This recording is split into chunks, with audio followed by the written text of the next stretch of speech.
Bismillahirrahmanirrahim. Assalamu alaikum students. This is Ikrar Ali and I'm your social studies teacher. And today's topic is the universe. And this topic is the first chapter of the class 8 from book social studies. Paramount. So the universe.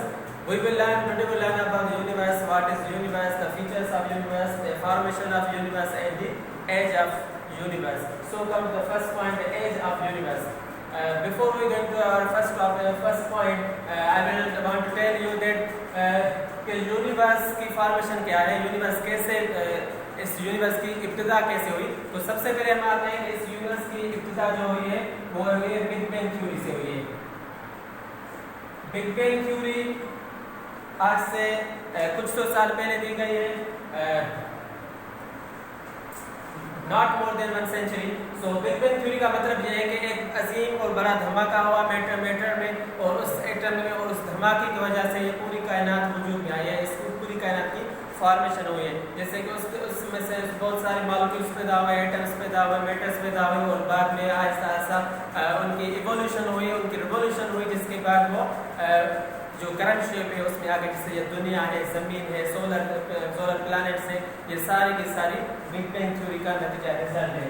उसके बाद ये है universe की formation. इस big bang theory की वजह से universe जो है उसकी फॉर्मेशन हुई है। उसके बाद आते हैं एज ऑफ द यूनिवर्स। अच्छा, इस बिग बैंग थ्योरी को इस धमाके को कितने साल हुए हैं? तो साइंटिस्ट बताते हैं कि इस बिग बैंग थ्योरी को 7.5 बिलियन ईयर्स हो गए, यानी कि तकरीबन 7.5 अरब साल हुए हैं इस बिग बैंग थ्योरी को, यानी कि इस कायनात को, ये पूरी कायनात है, इसको 7.5 अरब साल हुए हैं। और उसके बाद आते हैं हम फीचर्स ऑफ यूनिवर्स। अच्छा, फीचर्स ऑफ यूनिवर्स यानी कि इस यूनिवर्स के कौन कौन से पार्ट्स हैं? तो हम आते हैं स्टार्स पर। जैसे आप देखते हैं कि बहुत सारे स्टार्स आपको स्पेशली आपको नजर आते हैं, तो ये यूनिवर्स के पार्ट्स हैं, फीचर हैं। और इस स्टार्स के बाद आते हैं गैलेक्सीज। गैलेक्सीज जो हैं वो क्या होते हैं? एक group of stars, star galaxies. एक गैलेक्सी में बिलियंस ऑफ स्टार्स भी हो सकते हैं, ट्रिलियंस ऑफ स्टार्स भी हो सकते हैं। और ये जो सोलर सिस्टम है, ये जो अर्थ है, ये भी अर्थ भी एक स्टार है। ये सोलर सिस्टम, सन इवन ये भी एक स्टार है। और ये सारे के सारे पार्ट ऑफ दी गैलेक्सीज हैं। और जिस गैलेक्सी में हमारी दुनिया है, हमारी अर्थ है, जमीन है, उसका नाम क्या है? मिल्की वे गैलेक्सी। मिल्की वे गैलेक्सी में हमारी जमीन है। और गैलेक्सीज के बाद सुपर गैलेक्सीज आती है, यानी कि ग्रुप ऑफ गैलेक्सीज इट का सुपर गैलेक्सी, यानी कि एक सुपर गैलेक्सी में बहुत सारे गैलेक्सीज होते हैं जिसमें trillions of the stars and galaxies होती हैं। उसके बाद आता है क्लस्टर। क्लस्टर क्या होता है? क्लस्टर में बहुत सारी hundreds and thousands of the galaxies होती हैं, जिसकी तादाद अनगिनत है, साइंटिस्ट उसका एस्टिमेट अब तक नहीं लगा सकते। और उसके बाद आता है सुपर क्लस्टर। सुपर क्लस्टर ये दुनिया की सबसे बड़ी बॉडी हम इसको करार दे सकते हैं, यानी कि सुपर क्लस्टर वो है जिसमें बहुत सारे क्लस्टर्स हो। एक क्लस्टर में thousands and even millions of galaxies होती हैं, तो तकरीबन trillions of the galaxies and stars are called the super clusters.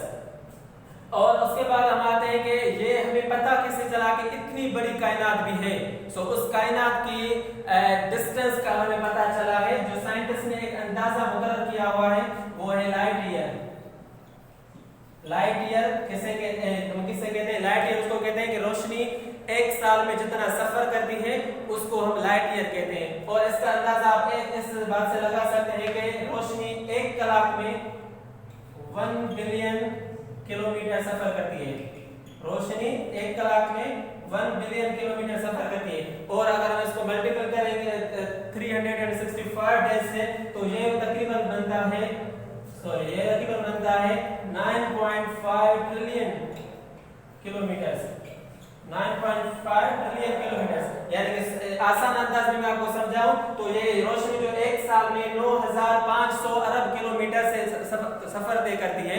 और ये 9,500 अरब किलोमीटर जो सफर जो है, ये सिर्फ कायनात के एक स्टार से दूसरे स्टार तक की ये डिस्टेंस है। मगर ऐसे हजारों गैलेक्सीज एंड स्टार्स हैं हमारे, सिर्फ हमारे गैलेक्सी में और बहुत सारे गैलेक्सीज में, जो एक दूसरे से हंड्रेड्स ऑफ द लाइट ये डिस्टेंस पर रखती है।